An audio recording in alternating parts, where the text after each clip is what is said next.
옛날에 고종 때 왕이나 관찰사, 도지사들이 하도 백성들의 쌀 먹을 거 다 약탈해가니까 먹고 살 필요 없잖아. 열심히 농사 져봐요. 다 뺏기니까. 그래서 인천항에서 그 하와이로 사탕수수 농장에 이민 갈 사람 이민들을 모아가 갔는데 죽으라고 이제 막 일을 한 거 아니야. 그 이승만이 이제 독립운동 본 것이 하와이 아니에요. 그때 조선은 여자들은 가르치지도 않았어. 이름도 없고 그게 유교거든. 그래서 하와이에 있는 교민들 모아가지고 여자애들 모아서 다 가르치고 이렇게 하면서 교민들이 열심히 일해가지고 돈 한 푼 한 푼 모아가지고 거기다 독립운동하는 건물도 짓고 이승만이 이제 귀국을 해서 자유민주주의 시장경제. 그러니까 미국 가보니까 미국이 국민들이 너무 잘 살고 국력이 너무 센 거야. 그리고 공산주의자들이 어떤 걸 이승만은 다 파악하고 있었고. 그래서 이제 대한민국 대통령을 하면 건국을 했는데 이게 다 미국의 힘으로 해보니까 대한민국은 자원이 하나도 없어. 그래서 야 이거 자원도 먹고 살 길이 하나도 없다. 그럼 대한민국은 어떻게 살아야 되나? 사람을 가르쳐서 먹고 살 방법밖에 없다. 그러면 기술을 가르쳐야 된다. 과학기술. 공과대학을 세워야 돼. 돈이 없는 거야. 그래서 인천에서 이민선 타고 하와이로 사탕수수 농장으로 이민 간 교민들이 하와이에서 죽으라고 일해서 번 돈 기부받고 독립운동하는 건물 지어놨던 거 하와이에 있는 교민들한테 그 건물 팔아가지고 고국에 인재들을 가르치게 공과대학을 하나 세워야 되겠다. 여러분들이 돈 좀 내달라. 그 돈을 각출해서 인천에서 하와이로 이민 간 인하공대, 그게 오늘날의 인하공대가 된 거예요. 문재인 정부가 세금으로, 자 보세요. 문재인이가 집값을 폭등시켜서 그 양도세니, 그다음 재산세니, 취득세니 이런 세금을 10년을 거두면 국민들이 자기가 내 아파트인 줄 알았는데 10년만 그러니까 아파트값 폭등시켜서 세금을 걷어들이면 그 아파트값이 국유화가 되는 거예요. 그런 식으로 이제 문재인 정부에서는 국민의 재산을 약탈했고, 그 봉건주의 고종 때는 어떻게 약탈했느냐? 무조건 뺏어가는 거야, 무조건. 그러니까 도저히 이 나라에서 못 살겠다라고 만주로 도망간 사람, 하와이로 이민 간 사람, 종편들이 그렇게 전 세계로 흩어진 거예요. 그런데 이제 자유민주주의와 시장경제를 도입하고 나서 열심히 일을 해서 세금만 정부에서 정한 대로 조금만 내고 나머지는 다 국민들 여러분들 겁니다 하니까 죽으라고 열심히 일해서 이만큼 먹고 살게 된 거죠. 이게 IMF 국제통화기금 서기 1년 서기 1년, 예수님이 태어난 게 서기 1년이죠. 서기 2000년. 그런데 1인당 생산량, 그러니까 한 사람이 열심히 일해서 먹고 살 수 있는 그 생산량을 기준으로 조사를 해봤어. 했더니 1600년, 1800년 이때부터 1인당 생산량이 급격하게 상승하기 시작했어요. 그러면 이 시기에 지구에서 인간들의 사회에 어떤 변화가 있었냐? 연구하고 아무리 역사를 분석하고 다 해봐도 종교 개혁밖에 없는 거예요. 종교 개혁. 그러니까 켈빈이나 뭐 루터가, 그다음에 장로교가 스코틀랜드에서, 청교도가 잉글랜드에서, 이 사람들이 유럽에서 각성을 해가지고 사회주의 이념과 봉건주의 이념에 썩어 문드러진 카톨릭 로마 교황청에서 얽매여 있다가 이때 지구상에서 인간 사회에 무슨 변화가 있었냐? 그러니까 천주교는 신부를 통해야만 하나님하고 대화가 가능하잖아요. 근데 개신교는 그거 아니다. 누구든지 기도를 통해서 하나님하고 대화가 가능하다. 그럼 개인들이 다 자기 자유를 갖는 겁니다. 자유. 개인들한테 자유를 부여하는 거죠. 그러면 거기서부터 이제 자유민주주의가 시작되는 거예요. 자, 그래서 자유를 주니까 개신교가 나타나서 자유를 주니까 이때부터 1인당 생산량이 상승하기 시작했는데 이때까지는 구석기 시대 뭐 농경, 채집 이런 것만 해가지고 자기 식구들이 아무리 열심히 일해도 자기 식구들밖에 먹을 게 생산이 안 돼.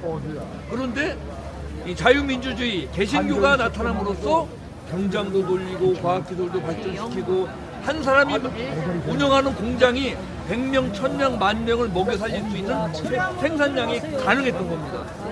그래서 거기서 이제 자유민주주의가 발달하고 영국의 산업혁명, 이 사람들이 미국으로 이민 가서 어마어마한 과학기술과 산업혁명을 일으켜서 오늘날 개신교의 천국 미국을 건설하고 그걸 보고 왔던 이승만이 대한민국에 그걸 이식시켜서 개신교도가 대한민국에서 늘어나기 시작했고, 왜 대한민국의 전 세계에서 유일하게 김포공항에 밤에 비행기를 착륙할 때 보면 왜 십자가 이렇게 많으냐. 봉건주의에 약탈당하던 백성들이 개신교를 만나서 각자 열심히 노력하고 열심히 일한 만큼 내가 가질 수도 있고 하는 자유민주주의의 사상이 개신교를 통해서 들어왔고, 그래서 그때부터 대한민국이 잘 살기 시작했다. 현재 오르는데 이거를 사회주의, 봉건주의, 공산주의 사상을 가진 저 새끼들이 이 나라를 무너뜨리려고 하고 있어요. 이거 용서하면 안 되죠. 안 되죠. 그래서 제가 교회 안 다니는 제가 여기도 나오고 광화문에도 나가고 광화문 교회도 다니게 된 겁니다. 카톨릭하고 공산주의, 봉건주의 요 세 개는 사촌간이에요. 사촌간. 사상이 다 비슷해. 그래서 중국 공산당 시진핑하고 로마 교황청의 교황하고 잘 지내는 겁니다. 사상이 비슷하기 때문에. 그래서 공산주의의 적은 교회고 봉건주의의 적은 교회고, 그리고 이승만을 고종이 사형 언도를 한 거 아닙니까? 교회 이거 하자고 하니까. 그리고 자 보세요. 전 세계적으로 가장 선진국은 개신교 국가예요. 미국, 스위스, 네덜란드, 영국 다 그렇죠. 독일은 개신교도 카톨릭교도가 반반씩인데 지금 허물어져 가고 있죠. 유럽 다 망해가고 있어. 그리고 대한민국의 개신교도들이 숫자가 늘어나면서 이만큼 살게 된 겁니다. 그래서 저는 개신교도의 숫자가 더 많이 늘어나면 대한민국의 자유는 지킬 수 있다 하는 생각을 갖고 있어요. 한반도에 옛날에 삼국시대 고구려 백제 신라 있었죠. 이때 국교가 뭡니까? 불교죠. 통일신라 불교로 통일을 했어요. 고려도 국교가 불교입니다. 근데 고려쯤 되니까 불교가 썩었어. 부패하고 썩어 만들어졌어. 그래서 이군이 나가지고 그 당시에 이성계 장군이 이 한반도에서 최고의 명궁입니다. 그리고 하도 공을 많이 세워서 왕한테 받은 자기 땅이 많아. 그래서 자기 개인 사병을 키우기 시작했어요.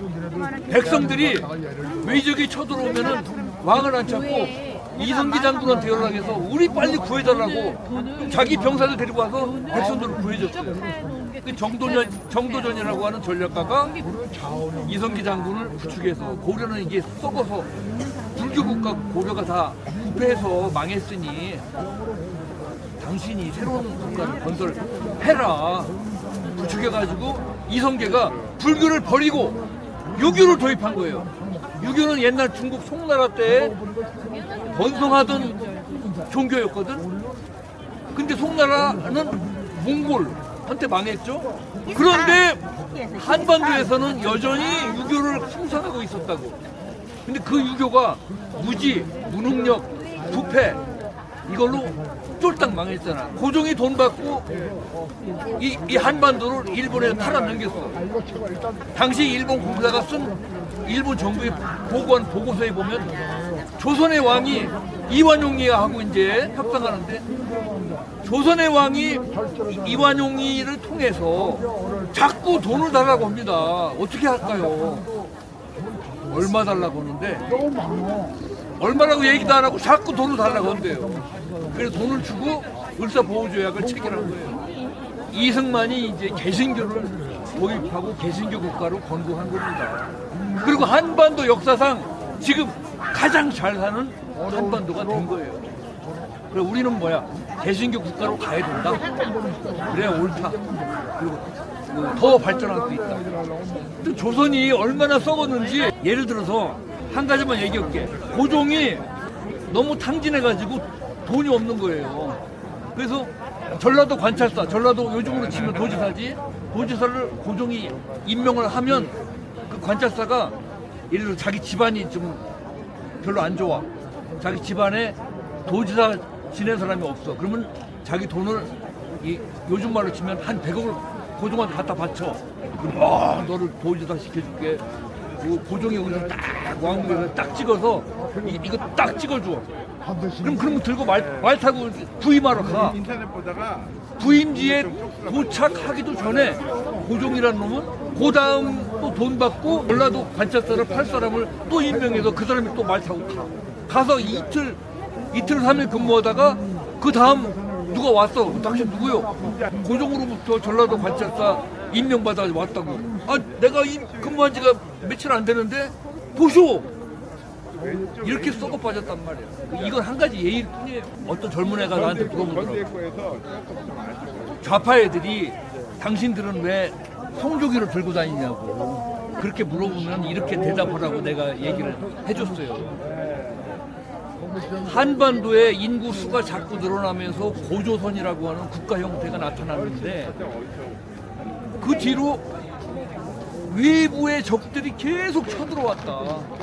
그런데 고구려 때는 광개토 왕이라고 하는 싸움을 잘하는 왕이 있어서 만주벌편을 다 점령했는데 물론 그런 시기도 있었지만 대부분의 시기에는 외적들이 주변에 인구 많은 나라들이 많잖아요. 중국, 러시아, 일본도 그렇고 계속 침략이 되니까 그때마다 막는 전쟁을 벌이느라고 남자들이 많이 죽고 여자들은 많이 끌려가고 애들도 많이 죽고 사람들이 많이 죽어나가고 약탈당하고 여자들 끌려가고 성노르기로 다 끌려가고 뭐 환향여로라고 하는 말이 있듯이 이승만 대통령이 6.25를 겪고 나서 이거 안 되겠다. 원교 금공 주변에 인류 역사상 전쟁을 벌인 사례를 분석을 해보니까 전쟁을 한 98%가 국경을 맞대고 있는 나라들끼리 전쟁을 했어요. 그래서 원교 금공이다. 먼 곳에 있는 미국은 한반도 땅을 탐내지 않아. 거기는 친구처럼 지내고 가까이에 있는 나라들이 우리를 공격한다. 그래서 한미동맹을 거의 매달리다시피 반협박하다시피 맺어낸 거예요. 그 이후로 지금 72년 동안 외부에서 침략을 해오지 못했어. 국력이 강한 나라와 동맹이니까. 그 전까지는 평균 3년에 한 번씩 이 한반도에서 전쟁이 벌어졌거든. 자, 최근까지만 해도 러일 전쟁, 청일 전쟁 이거 다 한반도에서 벌어진 거예요. 그럼 뭐 을지문덕이니 강감찬이니 이게 다 뭐야? 대륙에서 다 쳐들어왔잖아. 그 임진왜란은 뭐야? 유럽에 있는 교황청 세력이 천주교, 예수회 지금 대한민국의 정의구현 사제단의 원조 그 새끼들이 일본에다가 무기 팔아먹으려고 전쟁을 부추겨서 한반도에 쳐들어온 게 임진왜란이에요. 알고 보면 그게 천주교 세력이 봉건주의 세력을 부추겨서 전쟁을 일으키는 악마 세력이라고. 그러니까 오늘날 그게 변질돼가지고 대한민국에서는 정의구현 사제단이라고 하는 게 아까 봤듯이 좌빨 행진의 맨 앞에 서 있잖아. 그래서 이 한미동맹으로 인해서 72년 동안 전쟁 없이 먹고 사는 거에 집중을 해서 오늘날 이만큼 선진국 형태의 경제 발전을 이루었다. 국민 수준은 아직 그 정도 안 되지만 그러니 우리가 그걸 항상 염두에 두고 성조기를 들고 다닌다. 그렇게 설명해줘라. 그러면 뭐 할 얘기가 없잖아. 그 사람들 사고방식 자체가 공권주의와 공산주의에 함몰돼 있어요. 하고 있는 사람도 있고 그냥 모르고 교회 황제가 뭡니까? 옛날 진나라 황제, 청나라 황제가 있잖아요. 그죠? 근데 왜 오늘날 카톨릭은 교황이라고 하냐고. 교회 황제 하냐. 하나님이 있고 여기 국민이 있으면 황제라고 하면 안 되지. 그 조직 자체가 공권주의나 공산주의하고 비슷하단 말이에요. 그 체계가. 전 세계에서 성당들은 헌금을 모으면 로마 교황청으로 송금을 합니다. 지가 뭔데? 대한민국에 있는 교회에서 헌금 모아가지고 자기 교회가 따로따로 쓰잖아. 그게 다른 거예요.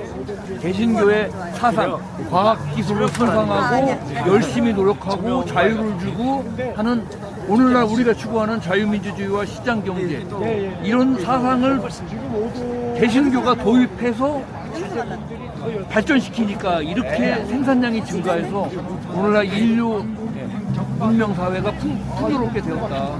그러니까 불교 국가는 최빈국, 네팔, 부탄 불교 국가 중에서 가장 잘 사는 나라가 태국. 그 정도 이상은 어려워. 그러니까 법정 스님이 그랬잖아. 나는 무소유 하니까 죽을 때 아무것도 안 가져왔는데 왜 이렇게 열심히 일해? 그러니까 가난해지는 거지. 교회에서는 열심히 일해서 돈이 너무 많으면은 헌금을 더 내라, 11조를 더 내라. 그럼 사람들이 존경해주고 그렇게 해서 자기 명예를 쌓고. 이 미국의 록펠러, 철도왕, 스탠퍼드라든지 미국의 어마어마한 부자들은 자기 이름을 딴 그런 대학을 세우거나 이렇게 하면서 명예를 얻잖아. 명예를 얻는 거지. 전환길이 같은 사람도 자기는 돈 벌 만큼 벌었으니까 명예를 얻으려고 이렇게 행동을 하는 것 같다라는 생각을 나는 해봐요. 근데 명예를 얻으려면 확실하게 해야지. 확실한 우파처럼. 어정쩡한 우파 흉내를 내니까 그게 좀 아쉬워. 자기는 세이브 코리아도 가고 마음도 나오고 자기가 진짜 우파라고 딱 이렇게 활동을 해야 되는데 자기가 김대중 존경한다고 노무현 존경한다고. 노무현이가 어떻게 대통령이 된 줄 아시나요? 가짜 대통령의 걔는 노무현이가 대통령을 어떻게 됐느냐? 정권을 안 뺏기려고 김대엽이 얘기 들어봤죠? 네, 알아요. 김대엽이를 통해서 그 당시에 우파 대통령 후보인 이회창이 둘째 아들이 돈 주고 병역 면제받았다. 이런 소문을 퍼뜨리는 거야. 그거를 민주당의 여러 국회의원들이 있는데 설훈이라고 하는 국회의원이 언론에 막 다니면서 이회창이 둘째 아들이 돈 주고 병역을 뺐다 막 이렇게 가짜뉴스를 퍼뜨린 거야. 그래서 국민들은 뭐야? 진짠가 봐. 그랬고 이회창은 또 자는 고집이 세잖아. 나는 똑똑하고 잘났으니까 고집이 세잖아. 고집이 세서 그거를 적극 부인을 안 했어. 적극적으로 부인하고 막 했어야 되는데 그때 이회창이 수행비서가 그 당시에 한나라당 국회의원이었던 내 친구였어요. 내 대학원 동기였는데 그거 왜 안 하냐 그랬더니 50만 표 차로 겨우겨우 이겼잖아. 노무현이가. 그럼 뭐야? 노무현이가 대통령 취임하고 나서 김대엽이한테 민주당 통해서 돈 주고 너 감옥에 한 2년 정도만 갔다 와. 할 수 있어. 갔다 오고 돈 챙겨주고 필리핀 가서 좀 조용히 살다가 와. 서른일은 감옥에 1년 갔다 오고 나중에 노무현이가 사면복권 시켜줬어. 국회의원 공천해주고 그 뒤로 국회의원을 2번인가 3번인가 헤쳐먹었어요. 그 공을 인정받았어. 그럼 노무현이가 뭐야? 가짜 대통령이잖아. 가짜 뉴스, 가짜 대통령. 지금도 가짜 뉴스들 저 새끼들은 지금도 하고 있잖아. 빨리 사람들한테 널리 알려요. 젊은 애들은 아무것도 몰라.